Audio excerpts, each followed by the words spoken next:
Welcome to the Deep Dive, your shortcut to becoming truly well-informed. Today we're taking a deep dive into the fascinating insights from a groundbreaking book. It unpacks how one of the world's most innovative companies, Netflix, built a culture designed not just to survive, but to absolutely thrive amidst relentless, often existential change. Our mission in this deep dive is to extract the most important nuggets of knowledge from these sources, helping you understand how radical candor, transparent communication, and an unwavering focus on high performance can profoundly transform any team or company. We're going to explore this remarkable blueprint for adaptability, moving chapter by chapter to give you actionable insights you can apply. Whether you're leading a large team or just navigating a rapidly evolving professional world yourself. What's truly compelling here is that the author, having spent 14 years on the Netflix executive team, directly experienced this relentless evolution. I mean, firsthand. This isn't just some theoretical treatise or, a memoir. It's a meticulously crafted guide. It's about building a high-performance culture for any company in today's incredibly fast-paced, unpredictable world. From tiny startups, just finding their footing, to massive established corporate behemoths really struggling to adapt. Yeah, that adaptability piece feels so crucial right now. It is. The core problem, as the author clearly identifies, is that all companies today need to be exceptional adapters. They have to anticipate market demands. They need to pounce on emerging opportunities with agility. Well, quite simply, they'll be out-innovated. They get left behind by their more nimble competitors. And the radical solution Netflix discovered, almost organically at first it seems, was this distinctive culture specifically designed to support that kind of adaptability and incredibly high performance. And this wasn't something that just happened by chance, right? It was achieved by systematically inculcating core behaviors and, crucially, demanding their consistent practice, not just, passively hoping for them to emerge. Exactly. No hoping involved. It was intentional. And the author's philosophy, which really permeates every page of this book, is refreshingly direct and, frankly, a little exhilarating. The message is, speak freely, encourage lively debate, even vigorous disagreement, anticipate pushback as a clear sign of genuine engagement, and believe it or not, aim for a sense of fun in the intellectual sparring. Fun and intellectual sparring. Yeah, because as they quickly learned at Netflix, there's nothing quite as energizing as a free-flowing, fact-based intellectual sparring match. It gets the best ideas out there. Okay, so this whole approach represents a monumental philosophical shift then, away from that, 20th century management system we've all kind of grown up with, that often elaborate, cumbersome, and painfully slow system that was fixated primarily on control, on rules, and on rigid hierarchies. Absolutely. That system, the book convincingly argues, is simply outdated for the complex, dynamic, and constantly changing challenges of the 21st century. It just doesn't work anymore. Reed Hastings, Netflix's co-founder and CEO, along with his management team, made a conscious decision to explore a radical new way to manage people, one that allowed everyone to exercise their full powers. Exercise their full powers. I like that. They didn't just want people to be compliant. They wanted everyone to challenge us and one another vigorously. They explicitly fostered an environment where people were expected to speak up about ideas and problems and to freely push back against proposals, even for the most senior leaders. The goal was unequivocally clear. No vital insights, no crucial questions, no significant concerns were to be kept to oneself, period. And the exec team had to walk the talk, right? Critically, the executive team modeled this behavior with absolute consistency. They were accessible, they actively encouraged questions, and they engaged in open, intense, and often loud debates. Reed even famously staged debates between members of the executive team to explicitly demonstrate and embed this culture for the entire company.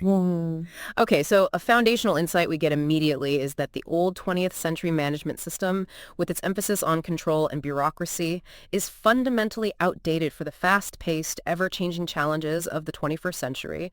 They realize that companies must understand at their very core that change is constant. It's the only constant, really. This means that original plans will inevitably shift. Personnel changes are often not just necessary but vital, and all of this is an essential part of forging ahead at high speed. The most successful organizations they found are those where everyone on every team understands that all bets are off and everything is changing and thinks that's great. Thinks it's great. That's the amazing part, embracing the chaos almost. Yeah. Right. The aim was to foster a culture not just of great teamwork, but of truly innovative problem solving, where people were genuinely excited to come to work each day, not despite the challenges, but precisely because of them. The author acknowledges that while implementing this was often extremely hair-raising, which I can believe, Oh, I bet. and was also profoundly exhilarating, it's about building a company that truly sees challenges as opportunities for excitement and growth, not sources of dread or inertia. And what's truly counterintuitive about Netflix's approach to culture building is that it wasn't achieved by adding layers of new systems, policies, or procedures. Quite the opposite. They systematically stripped away bureaucracy. They keenly realized that traditional approaches to team building and management are as antiquated and inefficient as product innovation was before more adaptive methods. Like agile and lean development became the norm. So they were applying that kind of thinking to HR and management. Exactly. The book critiques many common best practices that most companies take for granted. Things like annual bonuses tied to lengthy annual reviews, large-scale HR initiatives for things like lifelong learning, mandatory celebratory events, or formal performance improvement plans, PIPs. These, the author argues, are frequently misguided ideas that inadvertently focus on employee engagement or empowerment as ends in themselves, Instead of focusing on... instead of focusing squarely on serving customers and delivering tangible business results. Yeah. Which naturally leads us to ask, if traditional methods are actually disincentivizing and ineffective, what then replaces them? Well, the answer certainly isn't a chaotic free-for-all. That's not it. Not at all. Instead, it's about instilling a discipline about a fundamental set of behaviors. The author famously removed words like policy and procedure from their vocabulary at Netflix, but as they explain, they love discipline. They cite the example of engineers who hate senseless bureaucracy and stupid process, but don't mind discipline at all. Right. It's about creating a streamlined, efficient framework for smart work, deeply ingrained, rather than a rigid, stifling set of written rules. Think of it like being disciplined in a martial art versus just following a recipe book. Nice analogy. Yeah, so transforming culture isn't about simply professing a lofty set of values that hang on a wall somewhere gathering dust. It's about meticulously identifying the desired behaviors and then instilling the discipline of actually doing those behaviors consistently, day in and day out. Netflix communicated these expected behaviors with unwavering clarity and consistency, starting right at the very top. The executive team and managers modeled them in every interaction. And that culture deck everyone talks about, that played a big role. Huge role. The now famous culture deck, an internal company document created collaboratively over time with contributions from various leaders, was instrumental in communicating this philosophy and the expected behaviors to every single new hire. And crucially, it also clearly laid out what employees should expect from management, creating a genuine two-way street of accountability and clear expectations. Okay, so what were some of those core practices? You mentioned behaviors. Yeah, some key ones detailed in the book included: first, open, clear, and constant communication about work and challenges, company-wide, ensuring no one felt left in the dark. Second, a real commitment to radical honesty, meaning telling the truth even when it was difficult, in a timely and ideally face-to-face manner. Face-to-face. That takes courage. It does. Third, cultivating strong, fact-based opinions that were then debated avidly and rigorously tested against evidence. No opinions without facts. Fourth, ensuring that all actions were based on what was truly best for the customer and the company, not just for an individual's ego or, proving oneself right.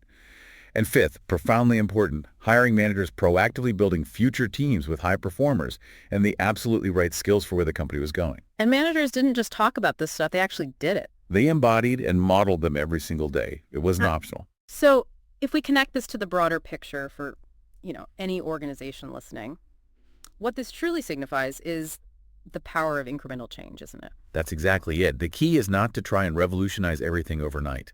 That rarely works. Instead, the author emphasizes start somewhere. Pick just one or two practices that you believe fit your group particularly well, maybe one of those core behaviors we just mentioned, and begin to implement them incrementally. Build momentum. So it's evolutionary. Culture, the author stresses, is inherently an evolutionary experimental journey.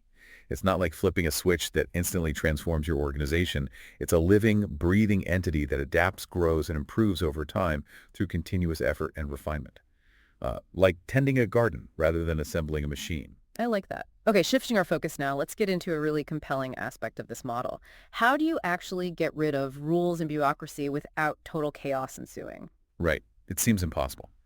But the surprising yet simple answer, according to Netflix, is clear, continuous communication about the context of the work. Context. Okay, unpack that. Well, when managers dedicate more time and effort to communicating, here's exactly where we are and here's what we're trying to accomplish, and they're completely transparent about the business challenges, market shifts, competitive landscape, something remarkable happens.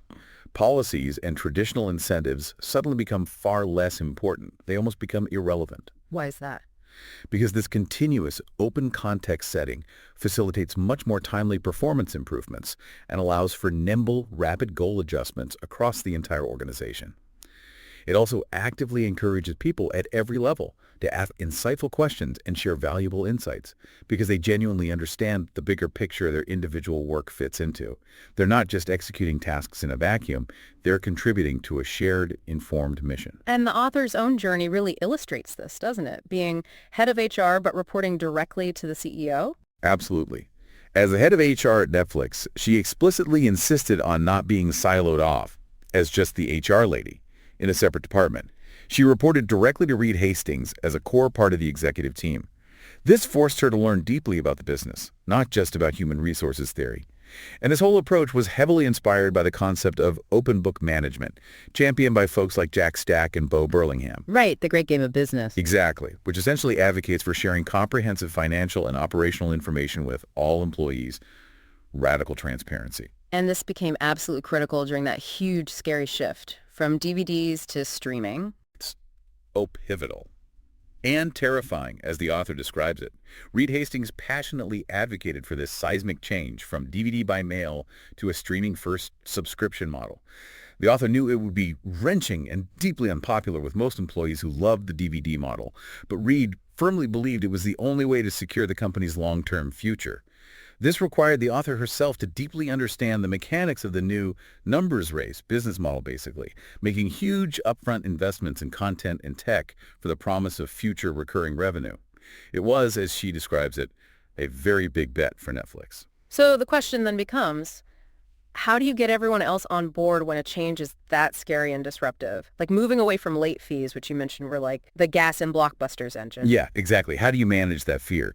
The urgency of this existential shift meant helping everyone from top execs down to customer service reps understand a new model, its mechanics, and why it was an absolute necessity for survival and growth. No secrets. I really like the analogy the author uses here, the 6-year-old soccer team. Oh yeah, that's a great one. Just clumping around the ball, right? Everyone chasing the same spot. The coach's strategy. Simple. Get everybody moving down the field in the same direction at the same time. The author realized this is precisely what a thriving business needs. People need, and truly benefit from, the view from the C-suite, that overarching strategic perspective, to feel genuinely connected to the larger problem-solving efforts. Because then they can spot things themselves. Exactly. This enables them to spot issues and opportunities in every corner of the business and act on them effectively, without waiting for explicit instructions from above. The profound irony, the book points out, is that companies invest so much time and money in training programs, incentive structures, performance measurements, but they often fail to actually explain to all their employees how their work contributes to company success. This, she argues, is a fundamental and incredibly costly oversight. So how did Netflix build that shared understanding? What was the mechanism? They established what the author aptly calls a heartbeat of communication. In the early days, Reed and the author themselves would meet with every group of 10 new hires. They used a PowerPoint that was essentially a cheat sheet outlining the core principles of the culture. It clearly delineated the mutual expectations, what the company expected from employees, and what employees could expect from management. And that evolved over time. Yeah, later it became a more formalized new employee college. Department heads gave hour-long presentations quarterly to all new hires. And a key mantra was always emphasized. You will take out of this day what you put into it. If you don't ask questions, you won't get answers. This approach actively instilled and reinforced a pervasive culture of curiosity throughout the company. And that culture of curiosity, it led to some pretty big breakthroughs, didn't it? Like that story about the stupid question. Oh, the windowing question. That's a classic. During one of these sessions, Ted Sarandos, Netflix's content chief, was explaining film distribution, windowing, that old system where movies go from theaters to hotels to DVD, etc. An engineer just directly asked, why does the windowing of content happen like that? It seems stupid. Bold. Totally. And Ted was apparently stopped cold. He realized right then he didn't actually know why it was convention. It was just how things had always been done. He answered frankly, I don't know. Ted later reflected that this seemingly simple question stuck with him and, incredibly, contributed to my complete comfort with releasing all episodes of a series at once, even though no one had ever done that in television. Wow. So a crucial insight we can draw here is never underestimate the profound value of fresh ideas and direct questions that can emerge from any employee, regardless of their specific role or perceived expertise.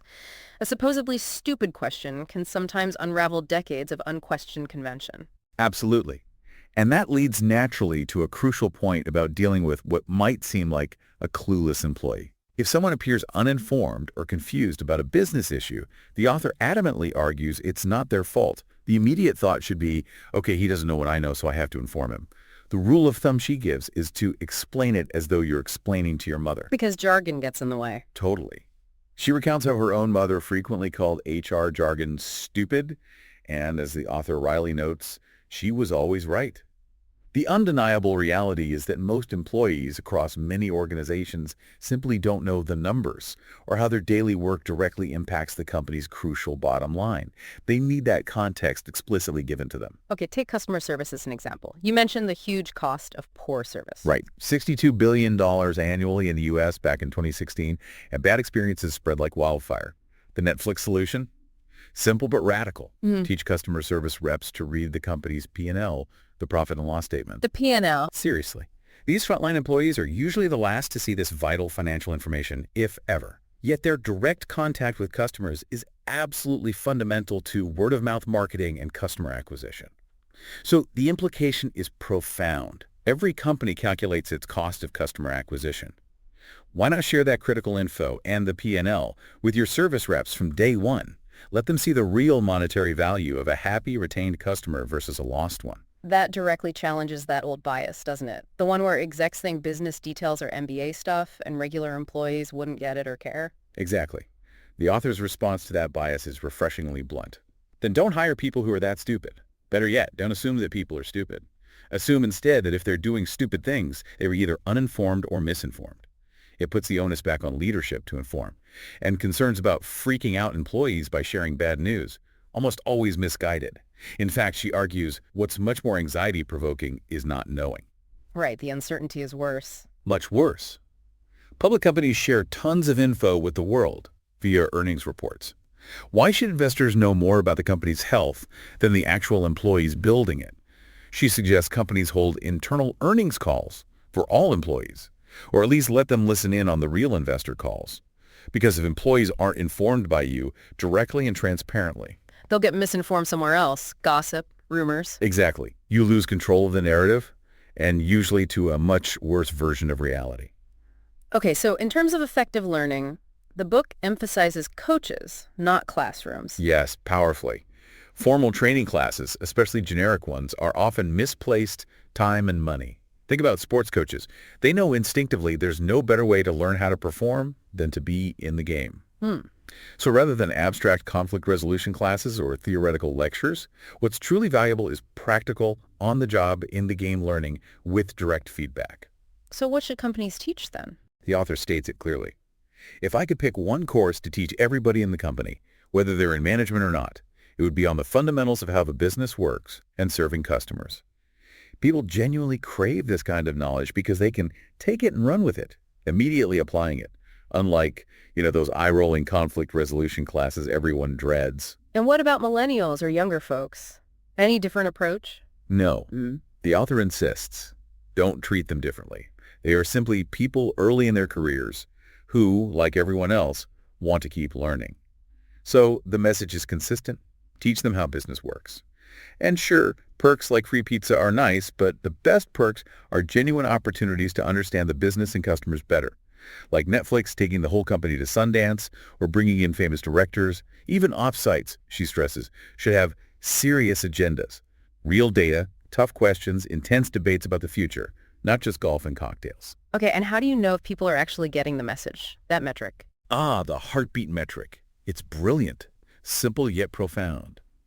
If you were to stop any employee, any level, in the break room or elevator, and ask them the 5 most important things the company is working on for the next 6 months, they should be able to tell you rapid fire. Using the company's internal language, ideally in the same order of priority. If they can't, if there's hesitation or confusion, Then, as the author puts it, the heartbeat isn't strong enough yet. It's a direct post-check. That's a great litmus test. It really is. So to pull the threads together on this, the core message is that employees at all levels need to understand not just their specific job, but the larger business story, the challenges, the competition, how it all fits together. This is the most valuable learning you can foster. Communication must be genuinely two-way. Misinformation fills vacuums. And it's not a one-off memo. It's a continuous, steady stream. So, as you, our listener, reflect on this for your own team or company, maybe ask yourself these questions. How well could people throughout your company describe its core business model right now without any prompts? Do you openly share earnings info or the P&L with everyone? Are your employees genuinely aware of the tough challenges the company faces? Have you actually asked for their thoughts on those challenges? What specific areas of your business do you suspect your people know very little about? Do they truly understand your customers' needs? Do you share customer research widely? What's the single most pressing issue you'd want to debate vigorously at your next offsite? And maybe most practically, how can existing meetings be tweaked to communicate more of this vital business context? Okay, let's dive into another foundational pillar of the Netflix culture, the practice of radical honesty. This is a big one. One of the most important insights here is that it's simply not cruel to tell people the truth respectfully and honestly. In fact, the author argues it's the only way to truly ensure trust and deep understanding. If you sugarcoat difficult truths or avoid direct feedback, problems just don't get corrected. They fester. Right. The core principle is profound. Part of being an adult is being able to hear the truth. And the corollary is that you owe the adults you hire the truth. It's a reciprocal relationship built on mutual respect and candor, not treating people like children. So what does this feel like in practice? Because it sounds potentially awkward. It can be, initially. The author shares her own experience, admitting she used to get in trouble in traditional corporate HR settings for being too blunt. But her relationship with Reed Hastings at Netflix was explicitly founded on this very principle of honesty. Reed, she says, genuinely liked her directness. She recalls his very first interview question, "What's your HR philosophy?" and his immediate pushback on her use of HR jargon. She even describes it as feeling like getting into a fight with the CEO during her job interview. Wow, in the interview. Yeah. But ultimately, she felt respected because Reed pushed her for genuine improvement, not coddling. This kind of unwavering honesty, the book argues, is what truly helps people grow. And it effectively fleshes out those hidden differences of opinion and alternative ideas that might otherwise just simmer below the surface. But learning to actually welcome criticism, that must have been tough for people coming into that environment. Oh, incredibly tough. The author says it was one of the hardest parts of the culture for new employees to get used to. The anecdote about Eric Colson, who became VP of Data Science, illustrates this perfectly. He initially felt intensely defensive when told he wasn't great with communication. His internal reaction was, "Oh yeah, well, I've got a lot of things to say about you too." Totally understandable reaction. Right. But reflecting on that direct, unvarnished feedback helped him learn and significantly improve his communication skills. The book emphasizes that managers who are too kind, meaning they sugarcoat or avoid difficult conversations, are in fact bad managers. They do their employees a profound disservice by hindering their growth. Okay, so how do you actually deliver that tough truth effectively? Is there a technique? Practice. The author asserts practice is absolutely crucial. She'd often ask employees who were complaining about a colleague, "Okay, what did she say when you told her that directly?" Yeah. When they admitted they hadn't, they'd practice the conversation right there, focusing on delivering it without emotion, using specific examples of the behavior, and crucially, proposing solutions, not just complaining. Practicing out loud. Out loud, yeah. Even recording themselves, considering body language like deliberately sitting on their hands to avoid nervous, potentially negative gestures. And the feedback must always be about behavior, not character assassination, not "you're unfocused," but "I've noticed you're spending time on less important tasks, which impacts our priorities." It has to be actionable. Can you give an example of feedback the author received? Yeah, she shares one where someone told her, "You're always talking so much that others don't get a chance to get their 2 cents in." Pretty direct. The result, she learned to consciously shut up and listened more. Most people, the book argues, genuinely appreciate constructive feedback if the tone isn't hostile or condescending. They just need to learn how to receive it, and leaders need to learn how to give it well. So the standard for honesty really has to come from the top down. Modeling is key. Absolutely critical. The Netflix executive team relentlessly modeled it. One key mechanism was the start, stop, continue exercise. In team meetings, including their own executive meetings, each person would tell a colleague one thing to start doing, one to stop, and one to continue doing well. In front of everyone. Right there. This modeled transparency and direct feedback, and was usually quite compelling for other teams to adopt. Team leaders weren't just encouraged but required to share continuous feedback, and they were coached on doing it effectively. And there was a clear, non-negotiable rule. No talking behind backs or complaining about colleagues unless it involves serious ethical violations like harassment, which had specific confidential channels. And Rochelle King's experience. She found it hard at first. Yeah, Rochelle King, the VP of User Experience, found open feedback profoundly difficult initially. But it was such a strong mandate from the top, she knew she had to adapt. She saw other leaders consistently doing hard things against my nature, such as having the difficult conversations to people's faces. This pervasive accountability, seeing it modeled consistently, made it stick. This led them to formalize it further with an annual start, stop, continue feedback day. Everyone in the company sent comments to anyone they had feedback for. Was it mandatory? Initially optional, but they quickly realized they had to hold people accountable for widespread participation to make it truly effective. Eric Colson's description of his anxiety hitting submit on his first tough feedback illustrates the initial challenge. But the overwhelmingly positive reactions, simple replies like, "Thank you, that was very helpful," quickly turned dread into genuine appreciation. It became a valuable day. And this honesty extended to business problems too, right? Not just individual feedback. Absolutely. Netflix, especially in their early, bumpy years, consistently shared company difficulties with remarkable transparency. They were clear about timeframes, key metrics, strategic goals. Their transparency about the difficult transition to streaming, which involved open, often heated debates about the negative customer impact, actually prepared people. It led to making the correct, though difficult decisions without delaying out of fear of a shock to the system. They navigated that massive pivot through brutal honesty. Because not knowing is worse. Exactly. Too often, upper management mistakenly thinks sharing problems heightens anxiety. But the book argues, and Netflix proved, that not knowing is far more anxiety-provoking. Holding back truth breeds contempt and cynicism. Trust is fundamentally built on consistent, honest communication. Cynicism, the author warns, is like a cancer in an organization. Okay, so if you want genuine input, you have to be willing to be wrong yourself. Leaders have to model that. Absolutely crucial. The author joked she'd fire someone who saw a problem coming but didn't speak up because nobody asked me. Employees should never withhold questions or critical information. Leaders must actively model receiving bad news directly and being disagreed with publicly. That Deloitte study showing 70% of employees stay silent on critical issues is terrifying. So how do you encourage speaking up? Call out silence directly but professionally in meetings. Like, "Hey, you've mentioned concerns about this privately for months, but you haven't said anything here. What's holding you back?" And the satisfaction of always being right, it's dangerous. The author saved Reed Hastings' emails admitting he was wrong, which happened about every 3 years, highlighting his rare but critical humility. That story about Reed and Tom Willer debating, that's a great example. Fantastic example. Reed openly debated Tom in front of 35 people about sharing Netflix member activity on Facebook. Reed was against it. Tom, using survey data, argued members wanted choice. Reed, despite his conviction, agreed to an A/B test. When the data proved Tom right, Reed openly announced, "Look, I debated hard against this, but Tom was right. Great job." That openness builds immense trust. And then Tom used that lesson later at Coursera. He did.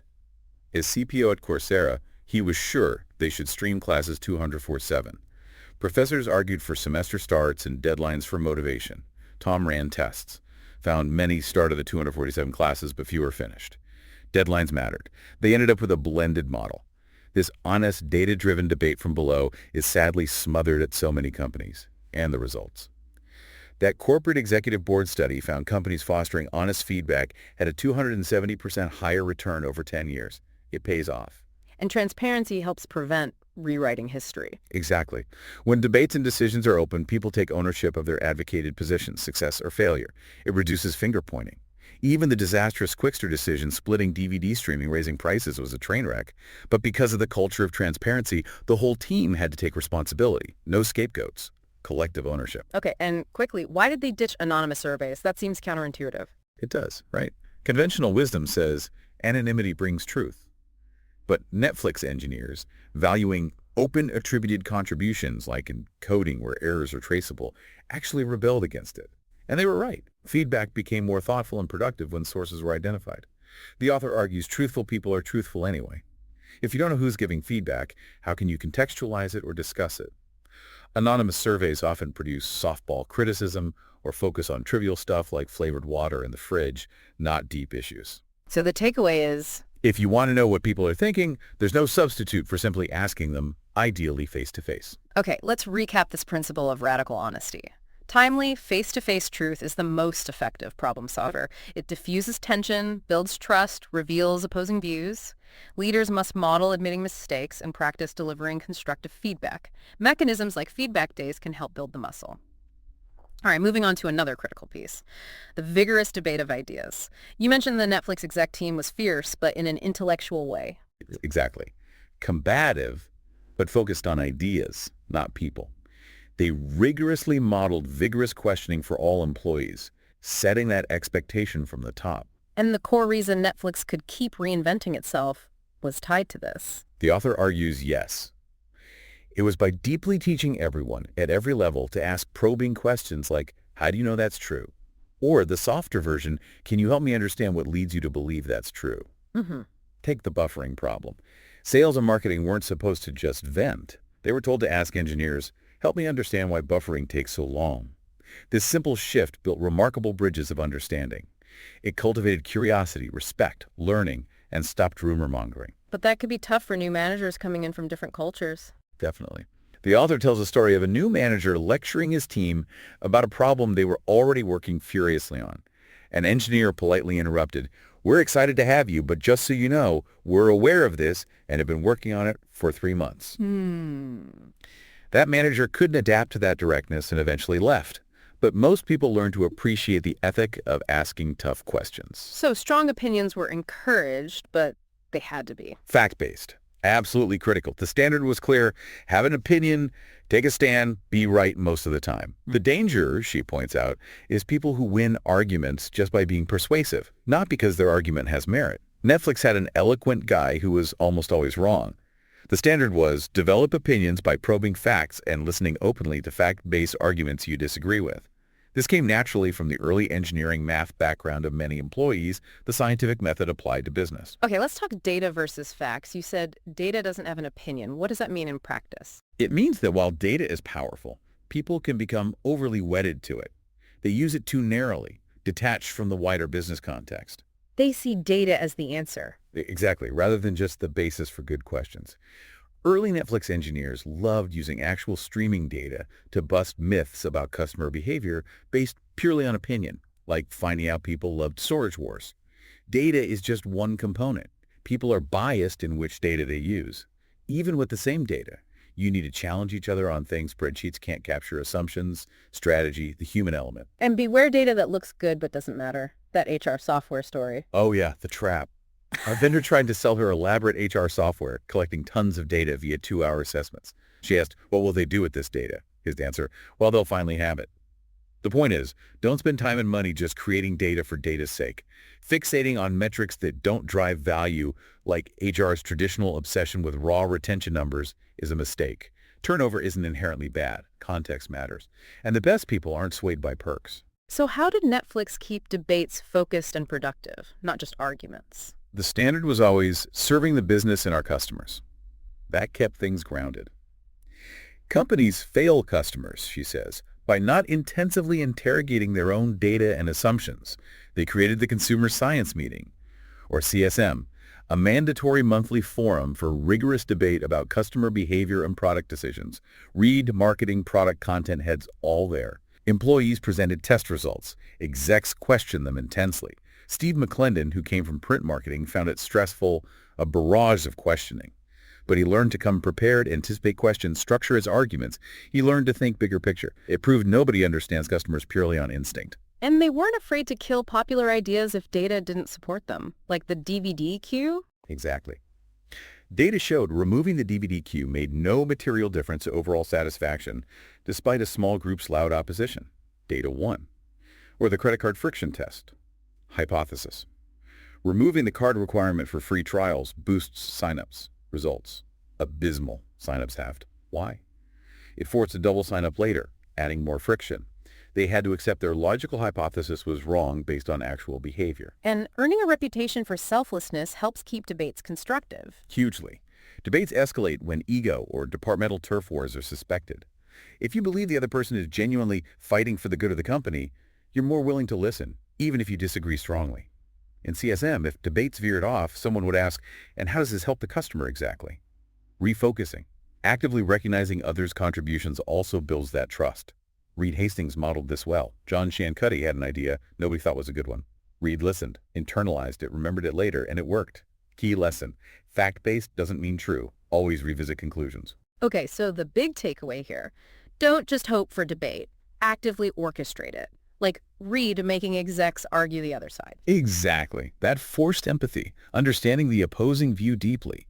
Reed made formal debate a regular practice for product teams, theater meetings, small group breakouts, mixing specialists to avoid groupthink, forcing everyone to speak up. Set the context clearly. If discussion strays, ask, what problem are we trying to solve here, or what leads you to believe that's true? Staging debates publicly models good debating and helps everyone understand key issues. It hones good judgment-making decisions in ambiguity, digging into causes, thinking strategically. And contrary to fears, this transparency resonated with younger employees eager to learn. Formal debates beat conflict resolution seminars hands down for real learning. Got it. Let's quickly recap debate. Intense, open debate fuels analytical power. Set terms for fact-based arguments. Ask for explanations. Be selfless. Admit when wrong. Orchestrate debates. Beware data traps. Smaller groups are often better. Now, thinking about applying this, listeners might consider, what problem could you stage a formal debate over? Are you prepared to concede if someone makes a stronger case? Are there team members, too, fixed in their views who could benefit from arguing the opposing side? Do you invite junior members to observe key debates? Can you establish a regular forum for arguing key decisions? Okay, let's move into Chapter 5, Building the Company You Want to Be Then. This is about future-focused team building. The author notes many leaders are great at product foresight, but rarely apply that to the team they'll need. They focus on current output or just headcount for growth. That CEO planning to double staff from 150 to 300. The author asked if the new people would do the same work or if new expertise was needed. The killer question. Are you sure you don't want 75 people who you pay twice as much because they have twice as much experience and can be higher performers? Right. It forces a rethink from just quantity to quality and capability. Because you don't consistently envision the future team, leaders fall into zero-sum competition for people. Rushed hires, poor fits, diluted talent. Building the muscle to hire truly great people consistently is a huge competitive advantage. It's strategic talent acquisition, not just filling slots. And here's where it gets really interesting. Challenging the assumption that your current team can just grow into future roles, especially in startups with founder loyalty. That's a common, often painful mistake. The key questions are, can they really do the job at scale? Is tomorrow's job the same as today's? What's your concrete plan for them? Look at Netflix needing a data team for that massive streaming surge equivalent to a third of U.S. internet traffic within a year. They realized they needed a significantly different team. They proactively hired people with cloud ops experience, partnered with Amazon Web Services, ruthless focus on future capabilities, not just loyalty to the existing team structure. So the crucial question leaders need to ask is, Are we limited by the team we have not being the team we need? That's the core question. And she offers that great movie in your head exercise to figure it out. right, visualize success 6 months out. Exactly. Imagine achieving something amazing, more revenue, better software, a new product. Then visualize. How are things done differently? Fewer meetings, faster decisions. Who's deciding? More cross-functional work. Close your eyes, really picture it. Then ask, what would people need to know how to do? What skills are critical in that future? Speaking up, winning arguments, listening, discipline, communication, specific technical skills, negotiation. This exercise brutally exposes readiness gaps, lack of hard skills, soft skills, or just capacity for growth. And after you have that future vision, Then you assess your current team against it. Spot the gaps. Identify where you need top performers, even if it means current members would have to move on. Now, training well and spotting growth potential are vital. Look for hidden talents, like Rochelle King hired as a design manager, but the author saw her talent for fixing dysfunctional teams and gave her 2 new, unrelated teams to lead. She took the risk and nailed it. Or Eric Colson turned down the big job 3 times. Right. Reed was convinced he could do it, pushed him, and Eric thrived. Promoting internally is great, but not always the best option. Be realistic about improvement capabilities and timelines. The rule of thumb. Does the job need expertise no one inside has, or is it a totally new area? Cloud services hire outside. Data algorithms. Promote Eric internally. This leads to that critique of traditional HR thinking, the team, not family idea, which can sound harsh. It can sound harsh, but the argument is you don't owe employees more than ensuring a great product that serves the customer well, on time. You don't owe people roles they're unprepared for, new jobs as rewards, or holding the company back from necessary personnel changes out of sentimentality. Traditional thinking about endless development and super high retention is outmoded. It can keep people stuck in jobs they don't really want or aren't suited for anymore. So Netflix was upfront about not managing careers. Explicitly, careers are personal responsibility. Promoting strong individual contributors into management when they aren't suited, a common mistake. When no legitimate promotion exists or outside talent is clearly superior, encourage employees to look elsewhere. Even interview regularly to gauge market value. Fluid team building flows both ways. Best advice for workers today. Stay limber, keep learning new skills and considering new opportunities. And putting yourself in a startup founder's shoes, that's a powerful mental model. Very powerful. Founders often face the hard truth.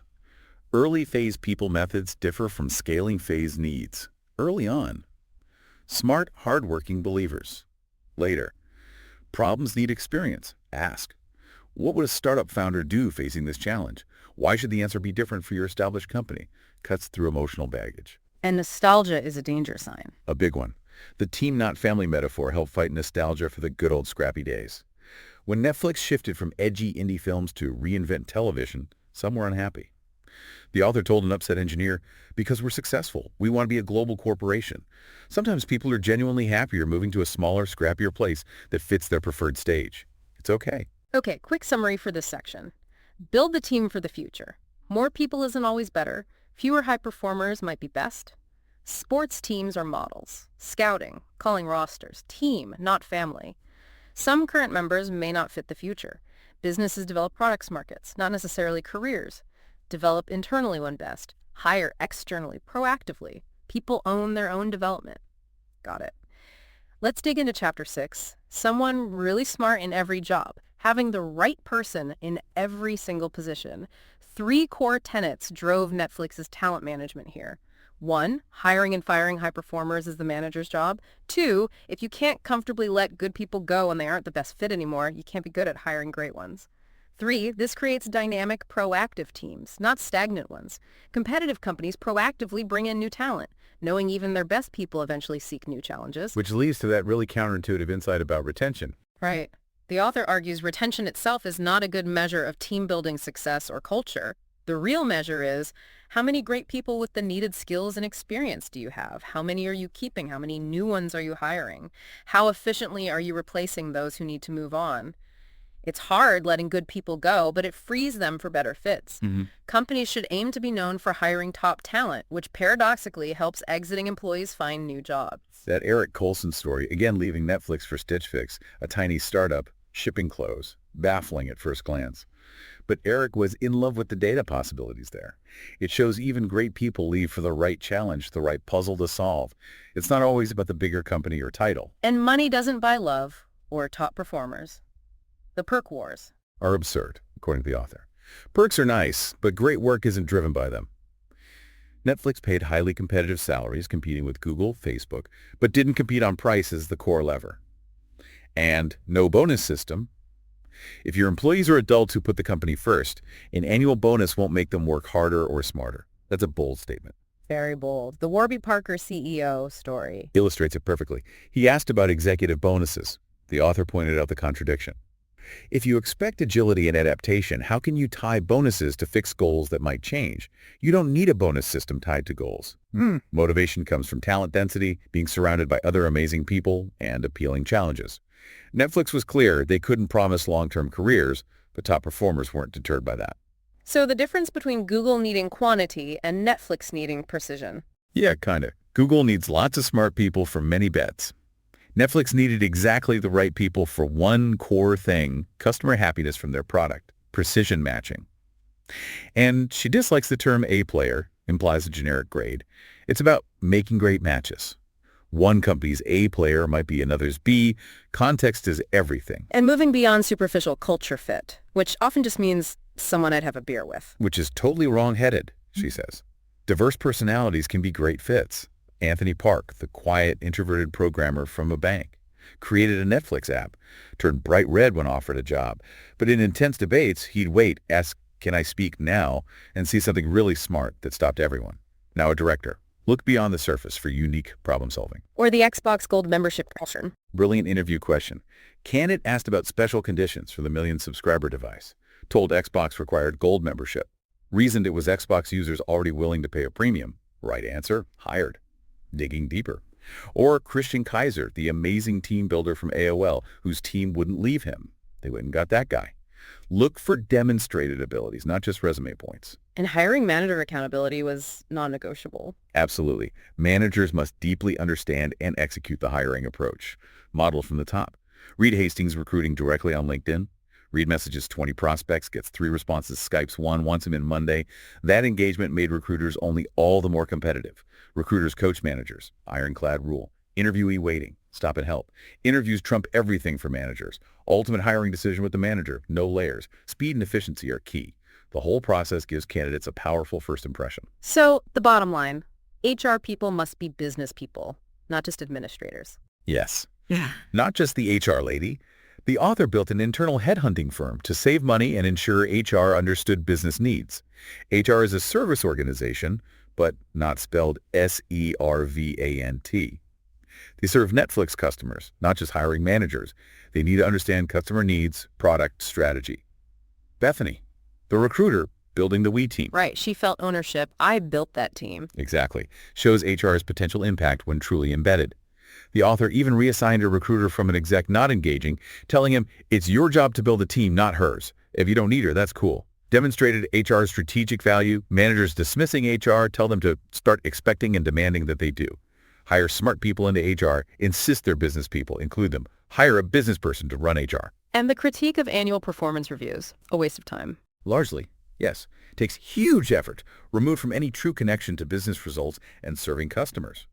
She asked a Fortune 100 HR exec what business metric improved from doing reviews. No answer. Nowhere else are we allowed to justify something that takes such incredible effort with merely a feeling that it's worth it. Okay, summing up Chapter 6. Managers are lead recruiters. Proactively replenish talent. Talent density, not retention, is the measure. Be willing to let good people go for better fits. High performers are drawn by challenges and other high performers, not just money perks. Matchmaking is key, not generic A players or culture fit. HR must be business people. All right, let's unpack Chapter 7. Pay people what they're worth to you. Compensation, always tricky. Competitive salaries are essential, but relying only on salary surveys is misleading. Often, yes. Surveys are behind the curve, reflecting past markets. They can't account for unique, specialized job needs that engineer who also manages and knows online ads. Market demand for a truly unique candidate often means throwing out the calculations. You pay for unique value. And you need to think about future value, not just the current market. Crucial distinction. Market demand is now. Hiring should be about the future. Top candidate has a higher offer, $35K as more. Consider her future impact. Extra revenue from a new search system, value of her management experience, value of her not working for a competitor. These future ads aren't in surveys. Focus on what you can afford to pay for the performance you want and the future you need. And Netflix decoupled pay from feedback early on. That seems hard. It does, but necessary, the author argues. Linking them holds companies back from ditching ineffective annual reviews. Traditional systems are complex, time-consuming, and fail to account for key factors like the increased market value of skills developed at your company. That aha moment when Google offered a Netflix employee double. Right. He developed valuable personalization tech. The author realized, no wonder Google wants him. They're right. His work at Netflix created a whole new market value for him. That changed their thinking. They decided not to use a system where people had to leave to get paid what they were worth. They even encouraged employees to interview elsewhere regularly to check their market value, transparently. Which led to the philosophy of paying top of market. Exactly. endeavoring to pay top of market, not just some percentile like 65th, where 35% are paid more. This isn't just competing, it's getting the best people. But what if companies say they can't afford that? The suggestion is identify roles with the greatest potential impact boosting performance, driving innovation, and pay top of market for those. Be strategic. One supremely talented person might do the job of two or add way more value, like the 80-20 rule. The Bain study backs this. Successful companies use intentional non-egalitarianism, clustering stars, 95% equality, in business-critical roles. What about the fairness issue? Paying stars much more than teammates. The pragmatic response. Will this person move us faster? Can current team members replace them at their former company? Usually no. And pay top of market regardless of prior salary. Address historical wage discrimination directly. Offer the $160 market value to both the woman who made $130K and the man who made $150K.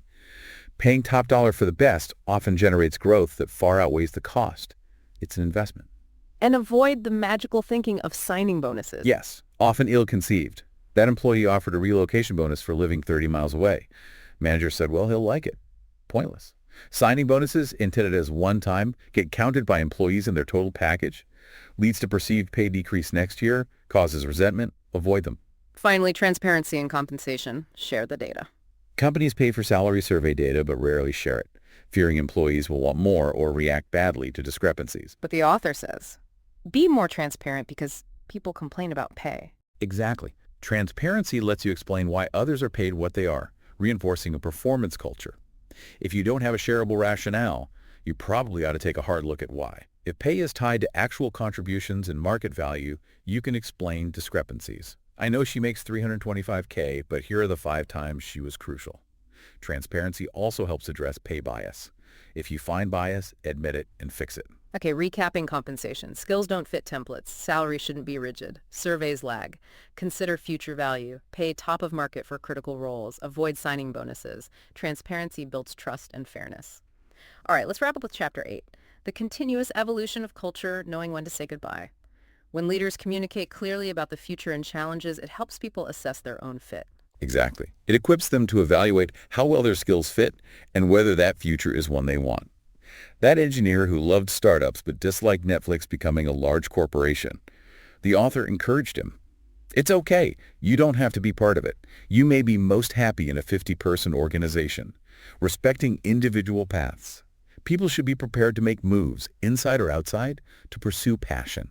And they deserve to be told if they're underperforming for speedy corrections or to move on. And performance evaluation, 10 games at a time, like Scotty Bowman. Yeah, the sports team analogy again. Coaches let the team down if they don't replace underperformers. Winning matters. Scotty Bowman, legendary hockey coach, didn't do annual reviews. Frequent one-on-ones, assessing performance 10 games at a time, knew his players intimately. Annual reviews are too slow, costly, ineffective, delay feedback, cause resentment. Many companies, GE, Deloitte, are moving to continuous real-time feedback. What about performance improvement plans, PIPs, often used out of fear of lawsuits? But they often fan the flames of resentment, the author argues. Lawsuits often stem from perceived unfairness, from not being told the truth consistently, not the lack of a PIP. Underperforming hires. Often a hiring problem, a bad match, not just the individual's fault. If someone can't do the job, it's often better for everyone to move on quickly, not prolong efforts to improve them in the wrong role. That loved but underperforming hire story team insisted on hiring him. 6 months later, he was further behind, team frustrated. Better to find the right fit up front. Help people improve if it's realistic, but be honest if it's not. And the author dislikes the term engagement. Yeah, implies performance issues stem from lack of commitment, low-hanging fruit. High performance needs more than just engagement. It needs skills, fit, excellence. Companies should not make false promises of job security. That CEO promising call center staff a future as long as they contribute. The author called him out for lying. Pretty much. Clarified. Sometimes you're hired by a company to do something, and then you do it and it's done. Like hiring someone to rebuild your garage. When it's done, the job's done. The algorithm for personnel decisions is powerful, is what this person loves to do, that they're extraordinarily good at doing, something we need someone to be great at. Removes emotion, focuses on fit and need. Managers should give good references for ex-employees, focusing on strengths even if fired for fit. One company's failure might be another company's treasure. That designer who hugged the author at Microsoft years after being let go shows the power of owning and living the culture of good, respectful goodbyes. But this discipline of proactively letting go, that was the hardest part for managers. The single hardest component. But they learned. Kevin McEntee, the VP, planning meticulously for months to let go of a longtime leader whose role was phased out. Planned the talk, spoke directly, informed the team, management, crafted the message, how great she was, she's done, and moving on. Did it all on his own. Shows the culture took root. Instilling this gets easier as more managers adopt it. The greater the density of great team builders, the more you can spread the practice organically. And the author herself lived this philosophy when she eventually left Netflix. She did. When her skills were no longer the perfect fit, she had tremendous respect for Wright's discipline to choose his team for the future, even when it meant her moving on. The shift from lifetime employment is stressful, but employees should be proactively preparing for the road ahead. Managers don't help by sugarcoating or delaying. People deserve to know the truth of their prospects in real time. It takes practice and courage to get better at truth. And finding your personal power to act. This work is never really finished. Okay, summarizing the final chapter. Employees need to assess their fit for the future. Frequent feedback is key. Annual reviews often fail. Managers help exiting members. Fluidity benefits all. Engagement is a misplaced focus. Current engagement performance doesn't guarantee future performance. So, what does this all mean for you, our listener? We've just done a really deep dive into building a high-performance culture using the Netflix playbook as our guide. We've seen how a relentless focus on adaptability, radical honesty, constant business communication, fact-based debate, future-focused teams, and a ruthless commitment to having the right people in the right jobs can truly transform an organization. Yeah, if we connect this to the bigger picture, it's really about shifting mindsets, isn't it? From control to unleashing human power. It's an evolutionary process. You experiment, you make mistakes, you learn, you refine. The goal is creating that freedom and responsibility culture where everyone's a critical thinker, an active participant, and gets the why behind the what. That's absolutely right. It's about empowering people, not by giving them rules, but by giving them context, inviting their honest input, and trusting them to make the best decisions for the customer and the company. It's definitely hard work, requires courage and discipline, no doubt, but the results, as we've explored today, can be astonishingly energizing and proactive. And this raises, I think, a powerful, actionable question for you listening right now. Given everything we've unpacked today, all these ideas, what is one single policy or procedure in your own organization that after this deep dive, you now feel courageous enough to maybe challenge or even, try to eliminate? Think about that. It takes practice and courage to get better at truth and to find your personal power to act. As the author says, you never really finish this task, so what's your very first step?